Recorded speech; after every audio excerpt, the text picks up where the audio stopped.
आज हम पढ़ेंगे क्लास 10th में चैप्टर नंबर 3 हिंदी में जो है जम्मू कश्मीर में हिंदी। चलो शुरू करते हैं। भारत के उत्तर में स्थित जम्मू कश्मीर मूलतः अहिंदीतर प्रदेश है। ये बेसिक पॉइंट्स है, इसको आप नोट कर लेना कि जम्मू कश्मीर तो एक तो उत्तर में आता है और हमारे जम्मू कश्मीर में जो ये प्रदेश है ये एक अहिंदीतर प्रदेश है। अब इसका मतलब आगे बताया गया। अहिंदीतर प्रदेश से हमारा अभिप्राय ऐसे क्षेत्र से है जहाँ हिंदी मातृभाषा के रूप में ना बोलकर अन्य भाषा के रूप में प्रयोग में लाई जाती है। अब अहिंदीतर का मतलब ये होता है जहाँ पे अहिंदीतर यानी कि जहाँ पे हिंदी मातृभाषा के रूप में ना हो, वहाँ की मातृभाषा कुछ और भाषा हो लेकिन अन्य भाषा के रूप में वे हिंदी का प्रयोग करते हों, जैसे कि हम करते हैं। हम यहाँ पे हिंदी हमारी मातृभाषा तो नहीं है लेकिन हम अन्य भाषाओं में हिंदी का प्रयोग बहुत ज़्यादा करते हैं। जम्मू कश्मीर राज्य के 3 मुख्य क्षेत्र हैं, जम्मू कश्मीर तथा लद्दाख। अब यहाँ पे उस समय की बात की गई है जब जम्मू कश्मीर एक राज्य था, लेकिन अभी ये एक क्यूटी बन चुका है। जब पहले ये राज्य था इसमें 3 हिस्से थे, जम्मू कश्मीर और लद्दाख, ये 3 डिवीजन्स आते थे। डोगरी जम्मू क्षेत्र की प्रमुख भाषा है। अब जम्मू अगर आप जाओगे वहाँ पे डोगरी आपको ज़्यादा बोलने को मिलेगी। कश्मीर घाटी में कश्मीरी तथा लद्दाख में लद्दाखी प्रमुख रूप से व्यवहार में लाई जाती है। उसी प्रकार कश्मीर में कश्मीरी बोली जाती है, लद्दाख में लद्दाखी। इन भाषाओं के अतिरिक्त राज्य में कई बोलियां भी बोली जाती हैं और इसके अ, अलावा जो जम्मू कश्मीर राज्य है इसमें बाकी भाषाएं भी बोली जाती हैं अलग अलग जगहों पे। जम्मू कश्मीर में हिंदी बोलने वालों की संख्या पर्याप्त है, यानी कि यहाँ पे हिंदी बोलने वालों की संख्या भी बहुत काफ़ी है। यहाँ शिक्षित जनसंख्या का एक बहुत बड़ा भाग हिंदी के व्यवहारिक तथा साहित्यिक रूपों से परिचित है, यानी कि जो यहाँ पे पढ़े लिखे लोग हैं उनमें से भी बहुत बड़ा हिस्सा ऐसा है जो हिंदी का प्रयोग जानता है, हिंदी भाषा को बोलता है, प्रयोग जानता है, लिखना भी जानता है।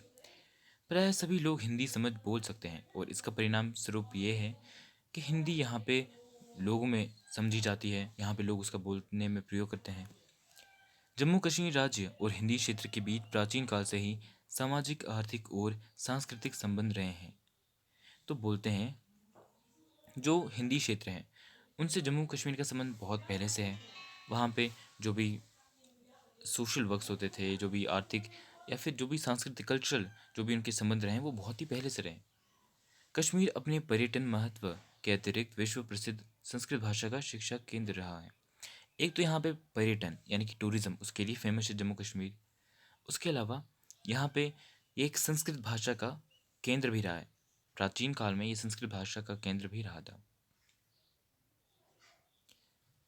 प्राकृतिक सौंदर्य का आनंद लेने के अतिरिक्त बौद्धिक एवं सांस्कृतिक आदान प्रदान के लिए भी लोगों का प्रवाह यहाँ आता रहता है। यहाँ पे बता रहे हैं कि लोग यहाँ पे एक तो जो यहाँ की प्रकृति है, जो यहाँ का नेचर है उसको निहारने के लिए, देखने के लिए आते थे। उसके अलावा जो बौद्धिक और सांस्कृतिक ज्ञान है, यहाँ के कल्चर को जानने के लिए, यहाँ के लोगों से नॉलेज लेने के लिए, वो भी हमसे नॉलेज लेते थे। हम भी यहाँ के उन जो बाहर के लोग होते थे उनसे नॉलेज लेते थे, उनका कल्चर जानते थे। उसी तरह से ये एक चीज़ बन गई कि वहाँ के लोग आते अपना कल्चर शेयर करते, हम भी अपना कल्चर शेयर करते। इस्लाम के आगमन से पूर्व बोली जाने वाली भाषा कश्मीरी में वैदिक तथा सांस्कृतिक संस्कृत के तत्सम तथा तद्भव दोनों प्रकार के शब्द पर्याप्त मात्रा में मिलते हैं। यानी कि जो वैदिक जो कश्मीर में कश्मीरी बोली जाती है उसमें जो वैदिक भाषा के संस्कृत वैदिक और संस्कृत भाषा के जो तत्सम और तद्भव शब्द होते हैं, तत्सम वो शब्द जो संस्कृत भाषा से हिंदी में आए और तद्भव हिंदी के ही शब्द होते हैं। तो ये दोनों शब्द हमें कश्मीरी में देखने को मिलते हैं, पर्याप्त मात्रा में मिलते हैं। आजकल भी ये दोनों प्रकार के शब्द कश्मीरी भाषा में पाए जाते हैं और अगर आज के समय में भी देखोगे दोनों प्रकार के शब्द आपको कश्मीरी भाषा में देखने को मिलेंगे।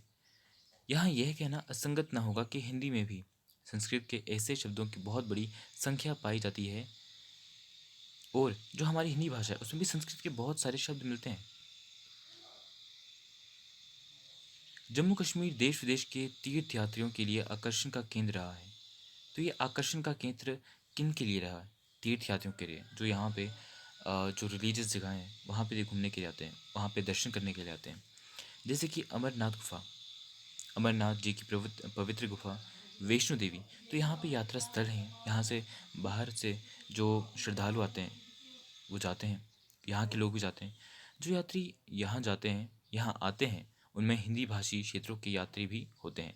और यहाँ पे एक चीज़ ये भी है कि यहाँ पे लोग जो घूमने के लिए आते हैं, जो यहाँ पे यात्राएं करने के लिए आते हैं, जो पवित्र जगह हैं, उनमें बहुत सारे लोग हिंदी क्षेत्रों से हैं जहाँ पे हिंदी प्रमुख भाषा है। आदान प्रदान आदान प्रदान की प्रक्रिया में यहाँ आदान प्रदान की प्रक्रिया में यहाँ धीरे धीरे हिंदी जड़ें पकड़ती गई और इस प्रकार के बाहर से लोग आए, यहाँ के लोग भी बाहर गए। इस चीज़ में लोगों ने आपस में आदान प्रदान किया, भाषा का, संस्कृति आपस में शेयर की, लोगों को बताया कि हाँ इस तरह से हमारी संस्कृति है, इस तरह से हमारी भाषा है। तो इस प्रकार से हिंदी भी यहाँ पे जड़ें पकड़ती गई। कश्मीर में ज़ैन उल आबदीन बादशाह के समय ईस्वी था।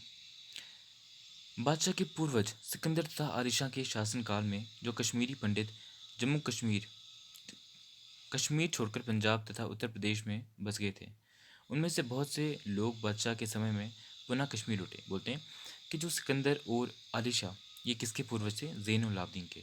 इनके समय में बहुत सारे कश्मीरी जो पंडित थे उनको कश्मीर से भगाया गया। वे तब कहाँ गए? पंजाब में, उत्तर प्रदेश में। उसके बाद जब ये ज़ैन उल आबदीन बादशाह, इनका समय आया, वहाँ पे फिर लोग बहुत सारे वापस लौट गए जम्मू कश्मीर में। अब बोलते हैं कि 30-32 वर्षों के हिंदी प्रदेश के प्रवास में वे ब्रज भाषा और हिंदी की अन्य बोलियों से अवश्य प्रभावित हुए होंगे। कि जो 30-32 साल यानी कि 32 ईयर्स तक ये लोग जो बाहर गए, वहाँ पे इन्होंने अलग अलग भाषाएं सीखी, ब्रज भाषा, हिंदी भाषा, और इन बोलियों में प्रभावित भी हुए।